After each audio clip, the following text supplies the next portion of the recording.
We lost our old building because some cryptocurrency miners came in. They set up a huge wall of machines. I mean, this operation was crazy. This whole wall was just blinking and mining cryptocurrency. There were times, Dimitri, we would go in and the whole lights, all of them were off because they were cutting the power to the main lights to reroute the power to get more machines. Let me count it. You run a balloon twisting business, you have a mini golf, you have escape rooms, you do foam parties, you do a bounce houses, you have a pizza restaurant, and more. Like, how do you manage it all? Hey everyone, on today's episode of Attractions Inside, we are talking with a multi-talented entertainer and attraction owner who turned being a rock star dad into a full-scale family entertainment empire. I, Steele. From balloon twisting and magic shows to bounce houses, foam parties, portable LED mini golf, escape rooms, and now a full indoor 3D blacklight mini golf center with a handcrafted pizza. Guy has built one of the most diverse entertainment brands in the Washington. We'll dive into how a simple hobby grew into a business, what it takes to run so many different attractions at once, and how Guy keeps creating magical moments for kids and families in his community. Let's jump in. So it's so good to have you. Thank you so much for joining.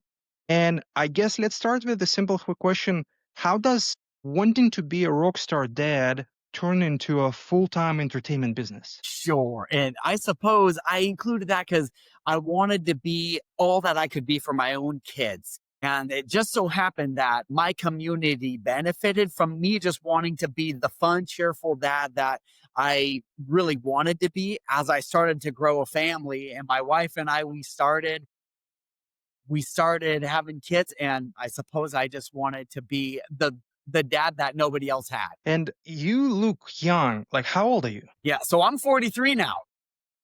But I Really? started having kids my daughter's 17 now. I'm an old guy. Man, well, I can tell you this, you look good. Thank you. Good for you.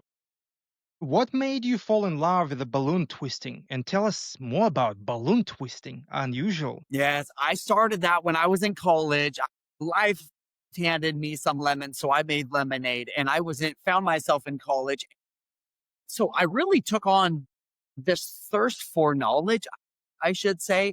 And I also want to say I kind of traded one addiction for another. So that's kind of a little bit of backstory. When I started learning about balloon twisting, I found out that there's nothing in the world you can't create. You can make an apple out of balloons. You can make a building out of balloons. And so just that unlimited capacity when it came to balloons, plus what kid doesn't like balloons, when it came to the unlimited capacity, that just intrigued me. And I was like, I have to learn more. I have to know how to do it. And that's what really just kept it going, started it, and maintained my desire for it. Nice. When did you realize this hobby could actually become a business? I suppose there was a time when I got so good at twisting and I could do characters. I started getting into Disney characters with Goofy and Mickey Mouse and all these Disney characters, Cinderella, you name them, princesses.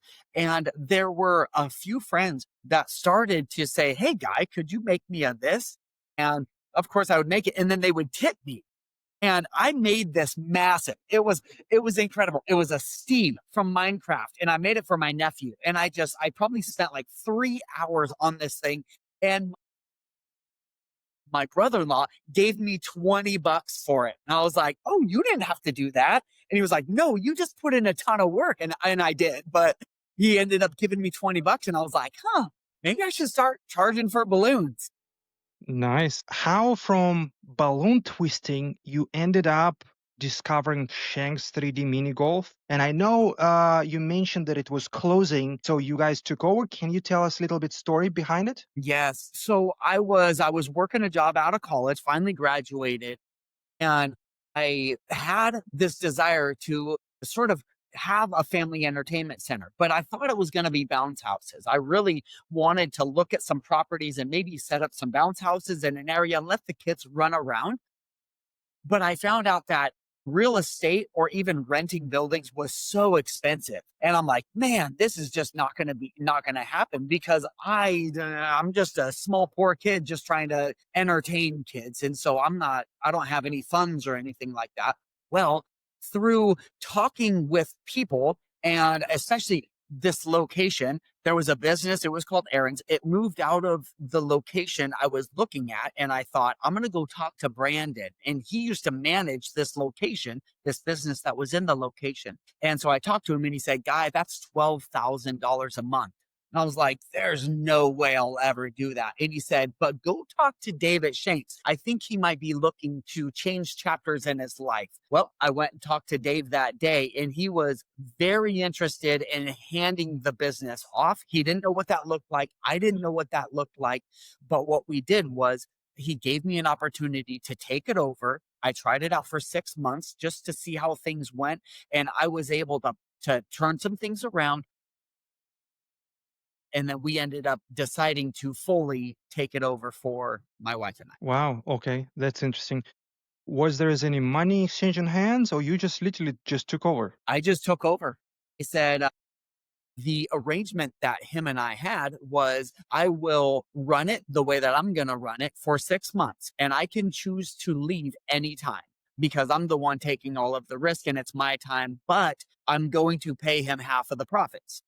And so, and that also comes off of the agreed upon amount that we had sort of been negotiating through. It was it wasn't a hard number, but it was something that we were shooting for. And so what I found out was, well, we were able to make money. And so I thought, this is good. We can actually pay for it. Then, so 6 months came and I almost had the whole thing paid off. You said no one did magic balloons or kids entertainment where you grew up. How much does this drive your mission today? It's 75% of it because I still ask kids, hey, have you ever got a balloon before? And kids will be like, and I'm like, and I love that because I'm creating this magical experience in front of them. Like the magic of just watching somebody create out of a balloon is wonderful. And then also I get to hand it off to them. There are kids every single event, it seems like, that have never had a balloon. And that's exactly why I do it, is because there are kids out there that just don't have somebody in their life doing this for them. What does it feel like when you see kids light up during your show or party, or when you present them a balloon? I feel like I'm inspiring them. I feel like I'm inspiring them to have a colorful, wonderful, exciting, creative life too. Because boy, I tend to think that life can get pretty serious at times, and I'm guilty of it. But I think that when I go out and I just have fun and I bring the fun, like kids forget all the being serious and all the homework and this, but it allows their imaginations to run, and it just lights me up. Why do you believe these small moments matter so much for families? I would say because there aren't many of them. The parents are so busy. And if you don't purpose the time to be with the kids, then your time just goes and you lose it and you don't get that back.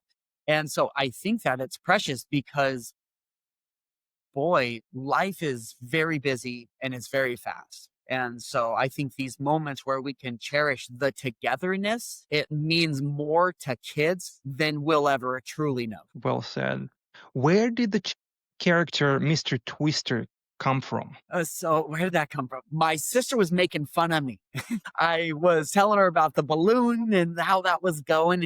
I think she popped off with something like, "What are they going to call you, Mr. Twister?" And I said, "That's actually really good." I didn't have a name at the time. And so I felt it. I really embodied it. And I just took it and stole it. And I said, "I'm going to be Mr. Twister."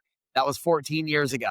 Beautiful. What makes your show different from any typical like kids entertainment show? I include balloons. I include balloons in every one of my shows. And for not every magic trick, but most every trick that I do includes a balloon that I present and I give to the volunteer. And so a kid that comes up leaves with a balloon in their hands. Nice. What's the wildest or most memorable like show moment you've ever had? I would say I felt like VIP this day. And so 1,000 Trails, which is it's a camping resort kind of, they invited me up and I had to drive like 2.5 hours to get there. And they set me up in a cabin and I got to present my magic show to all the campers and kids. I probably had a group of maybe 30 kids, right? Very small group, but I felt like VIP getting my own cabin. I was driving up to an event and it was like an all expense paid trip. Oh, and I got to bring my family too. So bringing my family was magic because I'm just trying to be the best dad ever. And so I got to bring all of them. And so just that whole environment really made me feel special. And I look back on it and playing in the pool with my kids and then going and doing the show. It's just I'll never forget it. Nice, nice. I also noticed that you offer very big discounts on Mr. Twister for party packages. Why did you create that offer? Well, I want to just kind of create a draw. One, I love people coming to Shanks, but I also love being at people's birthday parties. And so I thought that if I just combined the two and made it more affordable, then families would be more inclined to take me up on the offer. One, I want to twist balloons at the kiddo's birthday party because we bring magic and have fun. But I also want families into Shanks to support my cause as well. I love the community supporting my businesses. And I see your what is this hoodie, right? Shanks hoodie. Yes. I love this. Yeah. So tell us a little bit more for people who haven't seen your place yet. What's Shanks 3D? What it is, and how it's different from a normal mini golf course. You bet. So it's an indoor course. So it's different because it is indoors and it's different because it's 3D as well. And so here in Washington, where we live, it just rains all the time, which is why Shanks is so it's a desirable destination because you can be warm and indoors during the wintertime, and we keep it cool during the summertime. So you don't have to battle the elements on that. And then also, it's since it's indoors and it's black light. So our walls are painted neon, the black light shines down on them, and that creates a very, very colorful environment. But then it's also 3D. So that's unlike any other golf course out there. How is 3D element works? So we use light diffraction glasses where we'll put on the glasses, and what happens is those light diffractions push the purples and the blues away. It would pull the oranges and the yellows to you, and then the greens are kind of neutral, and so it creates that layer of D just from the light diffraction glasses. Interesting. Okay. When you took over, I'm assuming you went through some changes. Like, can you tell us what was the changes and how it's impacted the business bottom line? Yeah. One change we did was we upgraded our arcade. So we had a guy who's helping us out, and I asked him about different machines. And so we started to get newer machines in there. Kids really did enjoy that. The old owner, he wasn't providing the 3D glasses like we were. We knew that we had to offer the 3D because it was such a wonderful part of the journey that you would go through on the mini golf. And so we had to offer that. But then we included a glow pack. And what that is it's a golf ball. I wish I had one here, but it's a golf ball that we put a glow stick inside. And then when it's spinning, it's bouncing around. It looks like a little lightsaber that's bouncing around. And that's another thing we quickly added. So on top of that, we started to add some snacks, some light snacks, and just really incorporate some food because we knew people wanted to chew on something. We're just snackers, right? So, and kids are snackers too. Kids love eating stuff.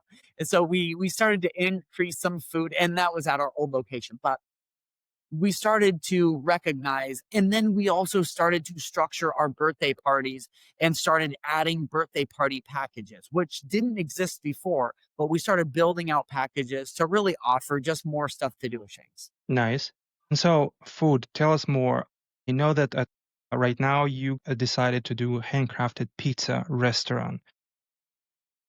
Tell us what's the thought process behind it. Well, what I saw was an opportunity and not an opportunity to make more money, which is better because I need my business to run and to grow so that I don't shut down, but an opportunity because parents were coming in with pizza and they had to stop somewhere else before they got to me to go get their pizza. And I thought to myself, one, I know I can create a great pizza because my best friend showed me everything that he knows. Thanks, Josh. He's been in the pizza industry for 25 years. But they were coming in with stacks of pizza boxes like this tall. And I was just like, look at all that pizza. And so uh that was one of the main factors that really gave me the motivation for that, but also just to make it more convenient. They don't have to worry about food anymore. They don't have to worry about going somewhere else. We can provide it right here.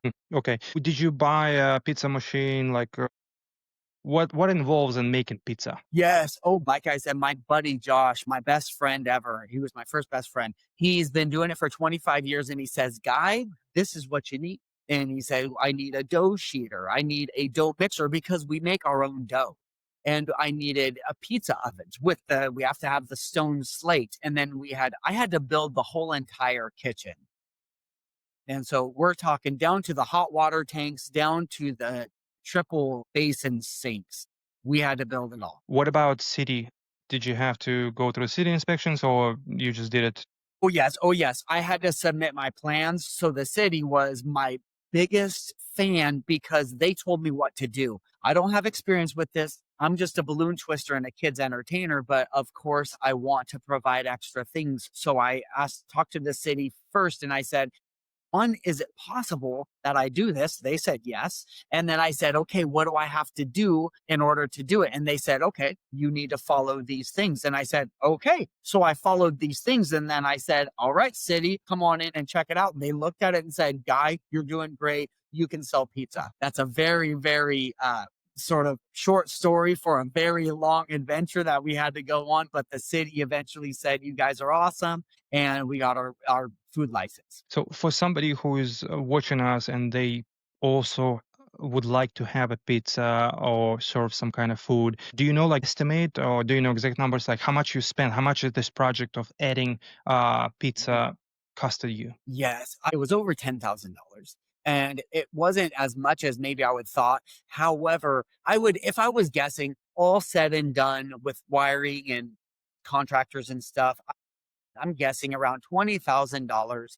But also, I must say, the kitchen hood was already here because we bought a Mm, building that had a big kitchen hood and the floor, it had the drainage and the grease trap mhm. already installed. And so luckily, our building was prepared for it. And it was a blessing. It truly was. And so all we had to do is put all the pieces together because the infrastructure was already in place. Okay. And financing for this came from where? We haven't talked yet about because first when we took over Shanks, we ended up running it for 5 years. Then we shut down and had to buy a new building. So there's a big gap with a big kind of unknown. So when we bought the new building, we ended up having savings from running Shanks for 5 years. And so what we did with this new location that we bought is we spent everything that we'd ever made for the last 5 years. And that was, and in total, it was like $250,000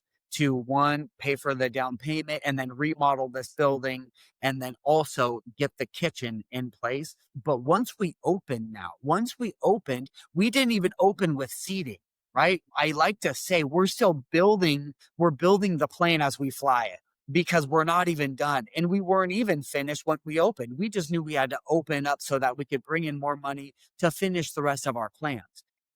We financed it ourselves. We don't owe anything except for the building. However, it's been just a slow process. We don't move forward with a plan or a goal unless we have the funds for it. That's super cool. And how did you make decision going buying route versus leasing?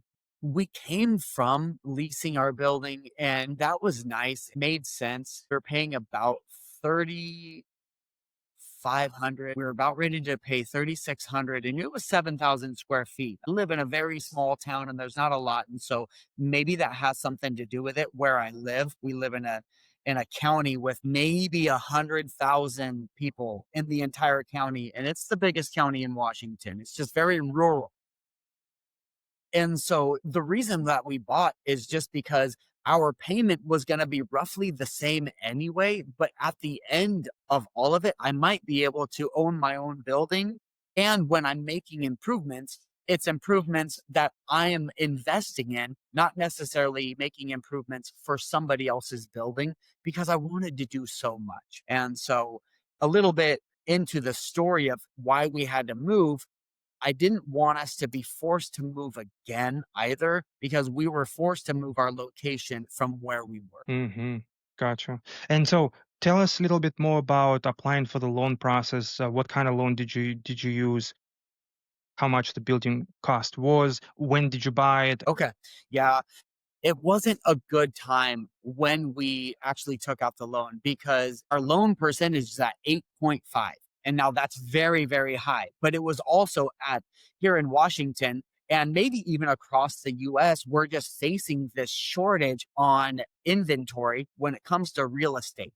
But now commercial real estate is very expensive too. It's just crazy. And for a small family business, it's really not feasible. However, if you save your pennies, which we do, we just don't live above our means, then you can buy your own spot. Now, at 8.5, we found a local bank. We found a local bank that was willing to invest in us. We showed them our numbers. You have to have all of that stuff. So you have to show them your taxes, show them that you can make money. And so that's what we did. We just said, hey, this is where we're at.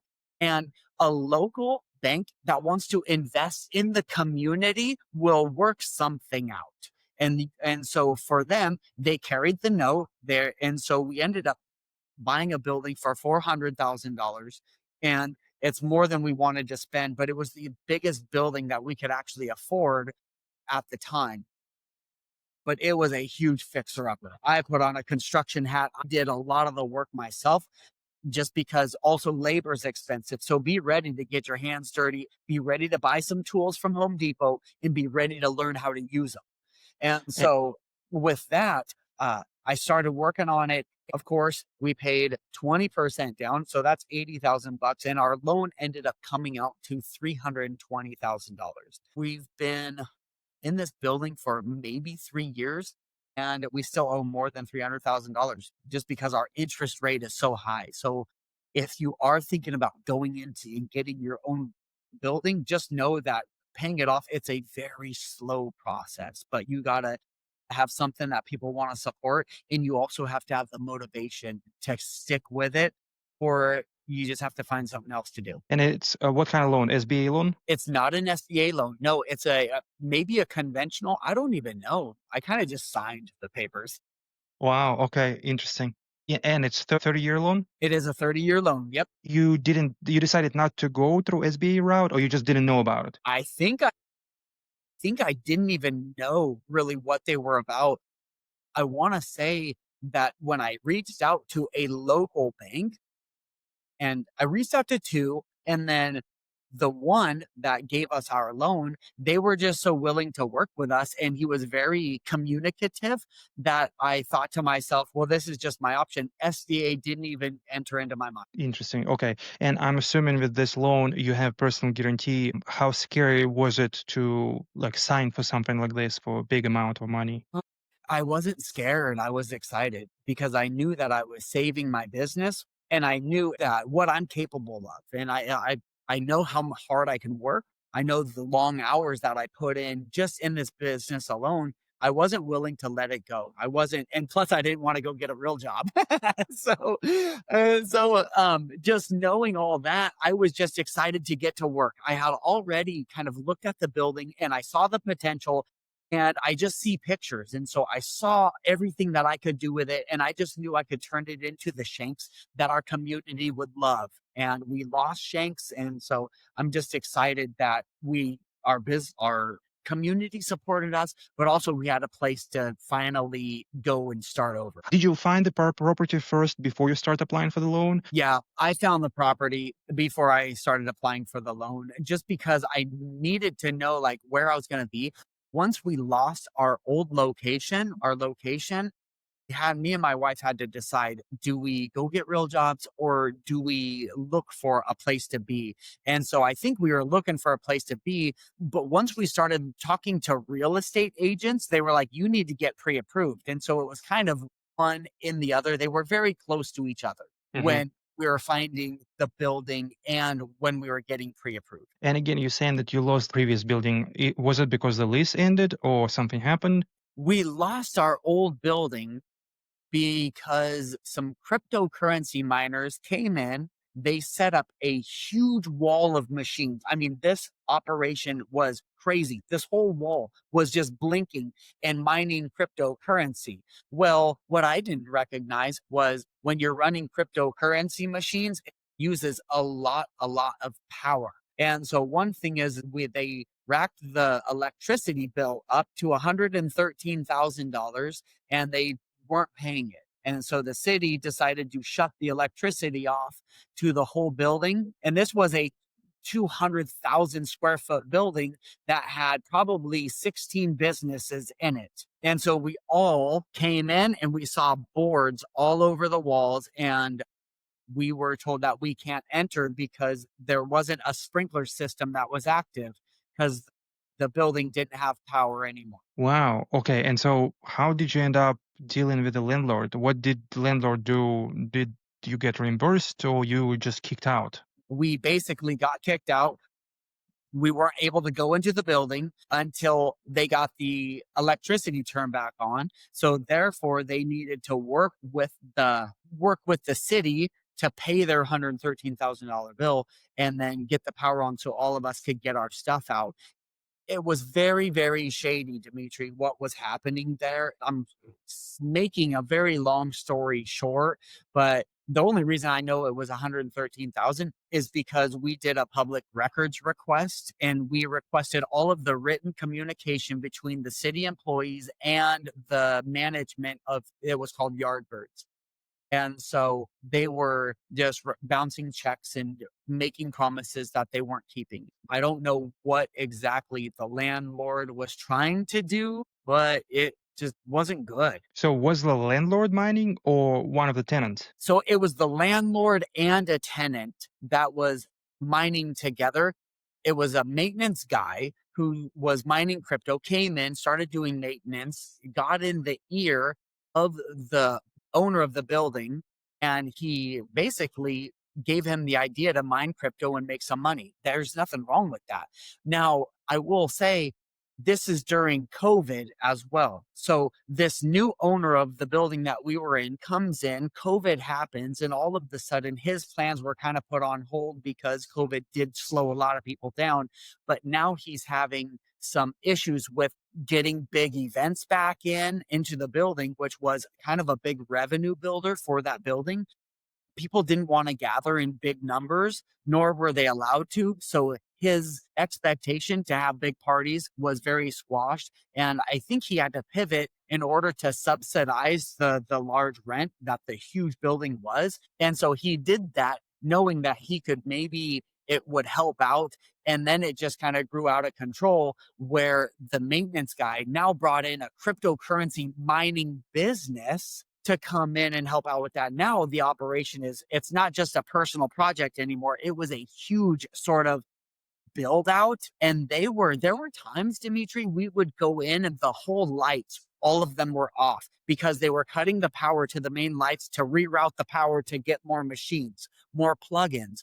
Luckily for us at Shanks, we had our own sort of external breaker. So we were like on our own power thing. And they were even in there looking at our power box, seeing where they could, maybe reroute some power line. I don't even know, but it ended up tanking Yardbirds and again, over 15 businesses. And these are small businesses, over 15, maybe even 20. We all lost our businesses that day. And so one day you came in, there is no lights, you cannot come in. And basically, what did you have to do? I'm assuming you had some bookings, you had to refund people and apologize and like all of Yes, this? that's exactly what we had to do. We had to reach out to everybody that we had and tell them the state. And everybody knew about it in our community because it was all over Facebook. It was like Yardbirds shut down and we were just one. They were asking us, well, when are you going to be open? And we just didn't know. So we refunded everybody. And then we just kind of were waiting to gain access. Now, I'm going to whisper this. We had access through a back door. We were kind of a big part of the business. And so we had another door that we could get into. And we started to dismantle our golf course while people weren't really allowed in the building because of the Hmm. sprinkler. We were already taking our stuff down and Hmm. doing all that because we knew that the business wasn't going to open up and be Hmm. available. We knew that our time is done. Let's just get our stuff out. And so we were starting to just pack up shop. And so Wow. that was Eh, a nice help because we got like a jump start to finding a new place and even removing our panels. It was such a huge process. And we were able to get a jump start to getting into the new building. Okay, and new building is the building that you bought. Yes, I'm in the building that we just bought. And these are all Mhm. the handprints of the birthday parties that we've had in. And the other wall is way huger in the other room. But yeah, So you got kicked out from there. You took everything. Where did you put it? You put it in storage? the greatest thing is since we weren't able to get into the building, we just left it in the building.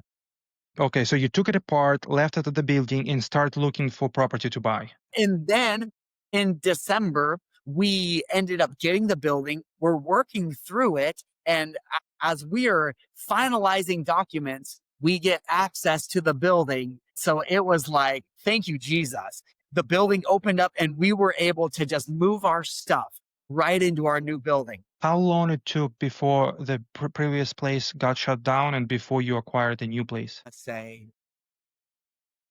it was probably 5 months. It was a long Okay, time.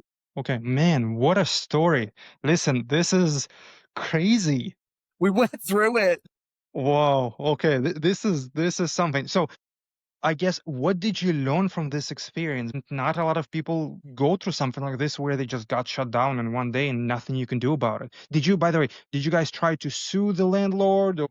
Yeah, no, I didn't try to get my money back, anything like that. It wouldn't have been good with my heart. And plus, I don't even think it would have mattered.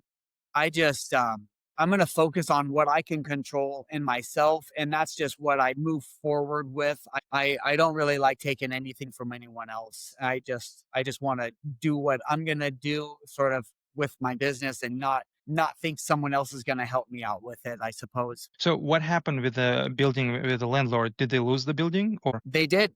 The building actually went back to the very previous owner and the one who owned it before. He didn't want it. He wanted to sell it and retire, but he's like, okay, here's this building again. And so he finally sold it. But yeah, that guy ended up, I don't even know where he went or what happened with the whole workout. I just know we got our stuff out of there and we were like, we're gonna focus on us. Wow. Okay. All right. So super, super unique story.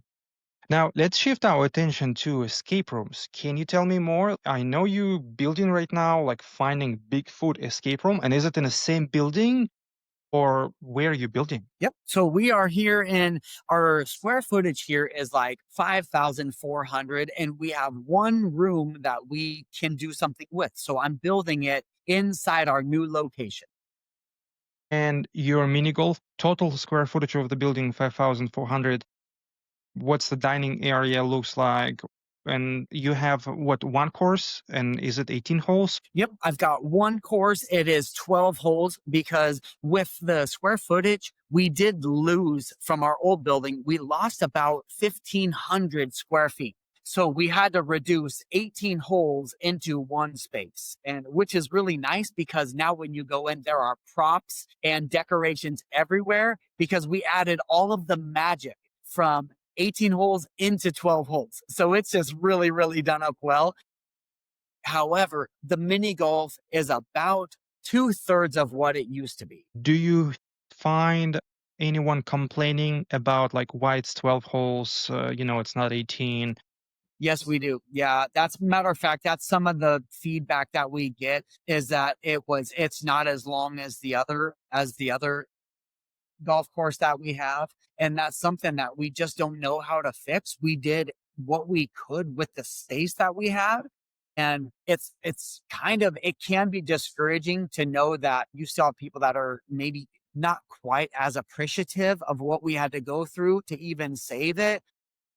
But this day and age, it's just hard to please everybody. So what we're focusing on is what we can control, which is just making the experience when they do come in an unforgettable one, rather than worry about we lost square footage in the golf course. Like, yeah, but that shouldn't be the deal breaker. And if it is, then well, we'll just hope to see you next time. What's your prices? So we charge 9.95 for an adult, and then 9.50 for 7 and up, and then from 3 to 6 we charge 8.50. Interesting division. Why not the same price, or why not a bigger spread?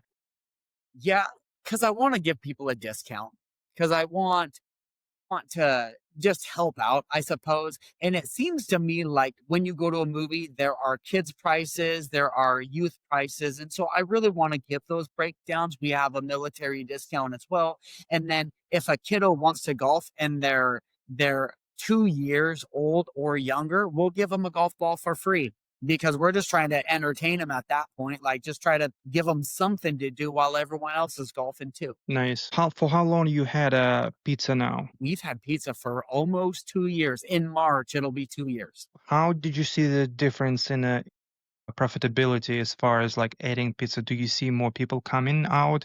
What's the percentage difference with the food?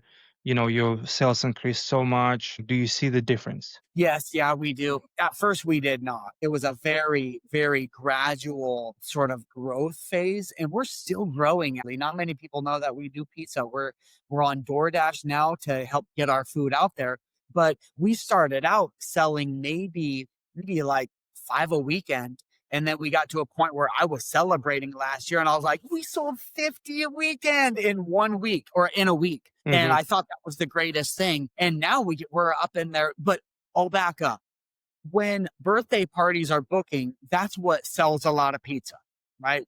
Because birthday parties are booking and we're providing pizza. During the summertime, it's really slow, but during the winter months like we're in now, people are booking a lot of parties, and we can sell 75 pizzas. So what I'm finding is we added maybe an extra $700 per week and in revenue using the kitchen. People are coming in just for the pizza, because I had mentioned my best friend. He's been doing it for 25 years. And so the word of our pizza starting to get out. It is very good pizza. I'm still so impressed with our pizza. And so when the word keeps getting out, and people are showing up just for the pizza. And it's really, really encouraging as well, because I'll see on Facebook when somebody will post, hey, who has good pizza around here? And Shanks, Blacklight, Mini Golf, and Pizza are now getting tagged in these posts. And so that's just like, hey, the word's getting out there, and that's great. And that's also why we rebranded from Shanks 3D Blacklight Mini Golf to Shanks 3D Blacklight Mini Golf and Pizza in the name for SEO purposes. That's smart move. I love it. Okay, back to escape rooms. How many escape rooms do you have? Yeah, I've only got one, but I'm building another one. I know that you have plans of building a 3-story jungle gym. Yeah. What's the vision behind it, and like where's this idea coming from? I know. And well, it stems from this real passion to provide a place for kids to run around, right? And so I think that if I build this 3-story jungle gym, and I have to build a building for it and everything, but they'll have a place to be out of the rain, they'll be out of the wind, and they'll just have a place to run around when it's kind of icky outside. We live in Washington. It can get just nasty for months and months. And you just said that you're planning to build the building, so you want to do it from ground up? Yes, yeah, because we don't have the space, but we have property out back. So we have, I don't know, maybe 30 feet out back plus ooh, close to 80 feet, 30 by 80.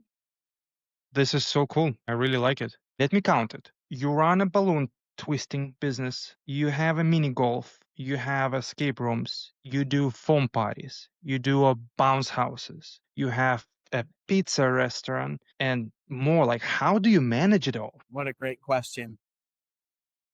I suppose I compartmentalize everything.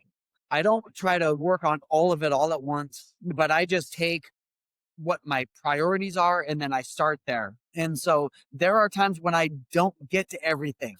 There are certain things like right now I'm not marketing foam parties at all. The weather's terrible. Nobody wants a foam party. So there are also seasons that I go through where something is a good idea. And so all my indoor stuff is a good idea to market right now. What's the operational challenges you have, and what kind of systems do you have in place? Right. I suppose I don't really use a system. I wish I did. I'm just very, very fly. I'm go with the flow and I'm just kind of like, I do it on the fly. And so I wish I did have a system where I'm trying to go and what I'm trying to accomplish in front of me in my mind. And that sort of motivates me. Like right now, I have a huge focus for my mini golf because I just got this miniature golf course. So I'm in the process of building an entire spreadsheet of schools, libraries, boys and girls clubs are our county's biggest employers. And then also, what's another big one? Oh, summer camps, a lot of summer camps. I'm building these endless lists of these, and I'm about ready to start creating a flyer and market to all of them. And so I don't have a process. It's just kind of when I know I need to do something for a certain part of my business, then I just do it. It's kind of just comes to me. Okay, so you just kind of start talking about marketing.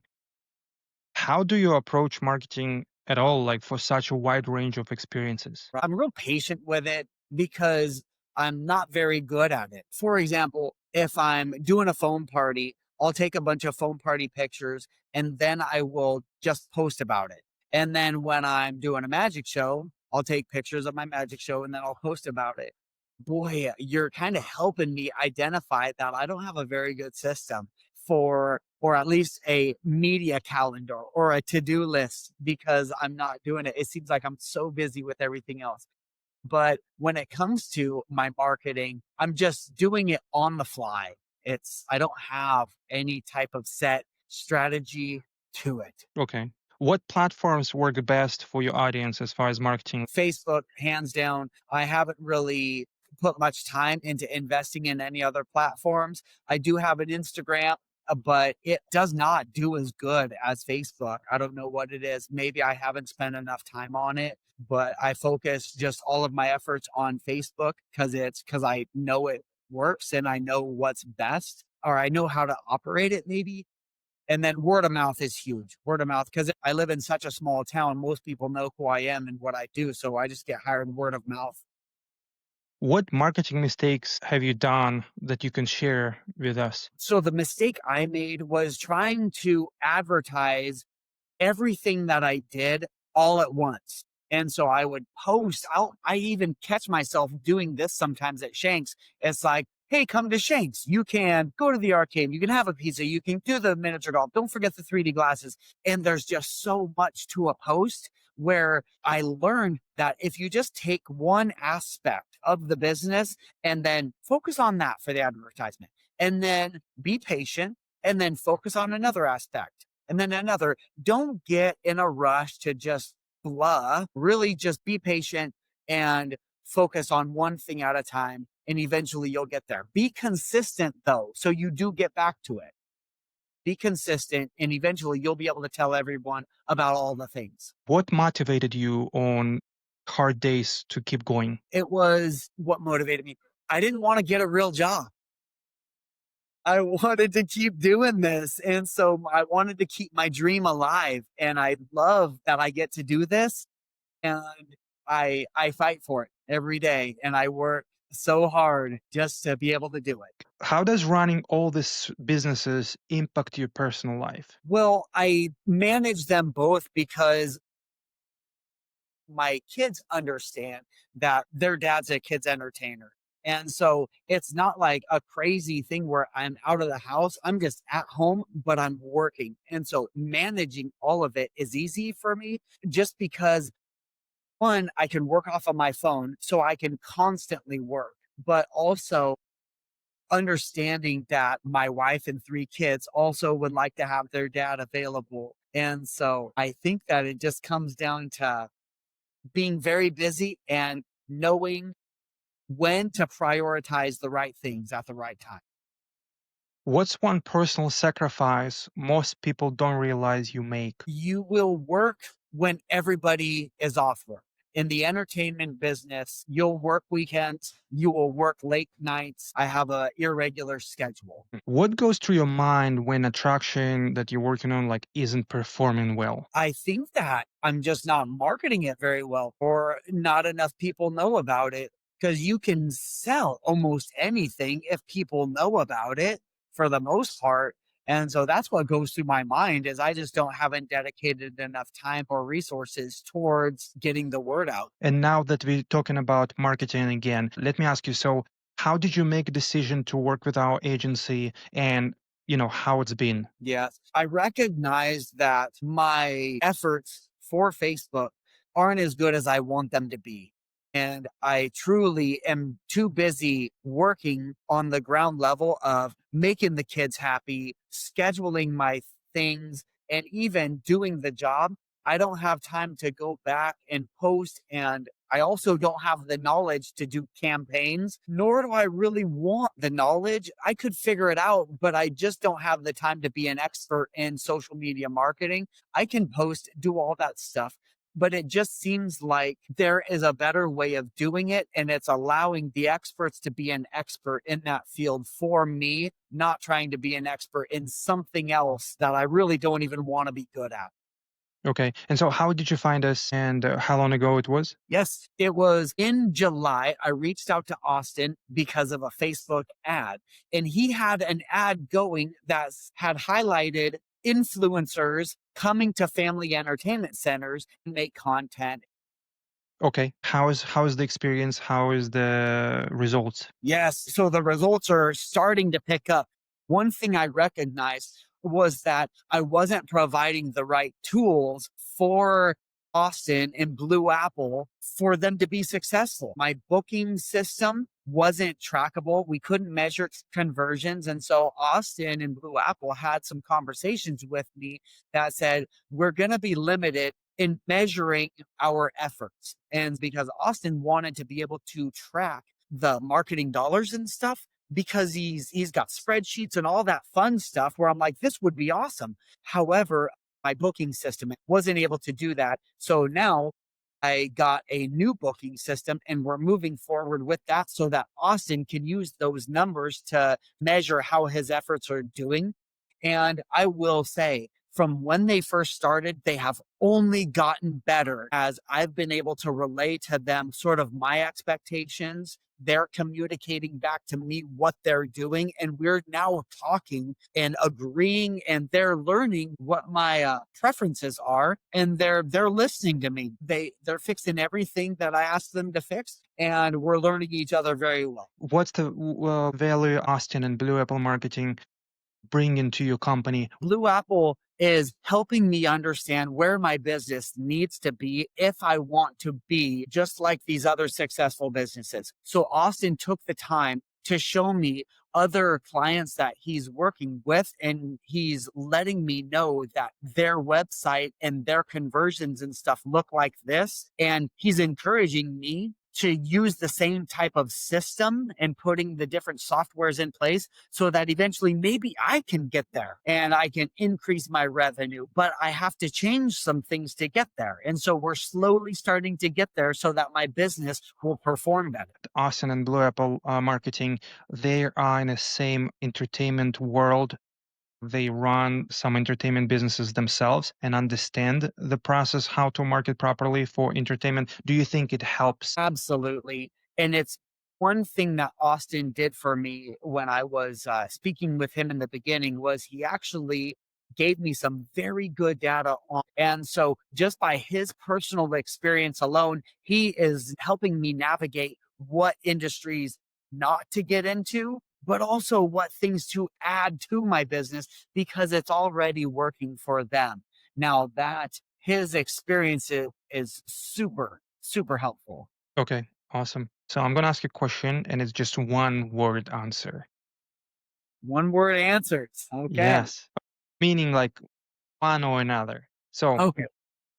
3D glasses, wear them or skip them. Wear them. All right. Pizza or mini golf. Mini golf. Bigger thrill, is it building an escape room or performing as Mr. Twister? Ooh, Mr. Twister, hands down. Foam party or balloon show? Ooh, foam parties. Kids laughter or adults screaming in escape rooms? Kids' laughter. Portable LED mini golf or 3D blacklight mini golf? 3D blacklight mini golf. Bright neon or deep glow? Bright neon. Build it yourself or hire it out? Ooh, if you can afford it, hire it out. Magic trick or puzzle reveal? A puzzle reveal. What would you do if you weren't doing this? I would probably be working in mental health. Risk or stability? Risk. Chaos or structure? I like structure. Indoor glow golf or outdoor events? Indoor glow golf. Craziest idea you haven't built yet? Craziest idea I haven't built yet would be a go-kart track. Would you recommend Blue Apple marketing to anyone else who owns an attraction? Absolutely. I would 100% recommend Blue Apple Marketing for anyone that owns a family entertainment center business or in the entertainment industry And why? because they have the experience already. They're already managing their own businesses. And so the models that they're using are the models that they're sharing with us and using for us to be successful.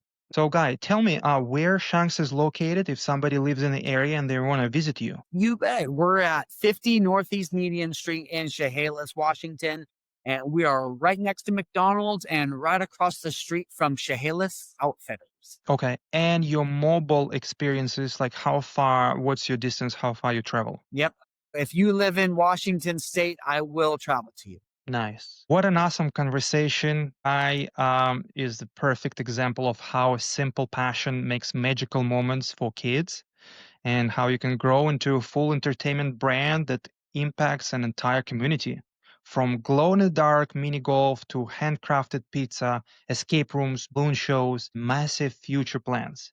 Guy provides that creativity that doesn't have to stay a hobby, it can become your life's work.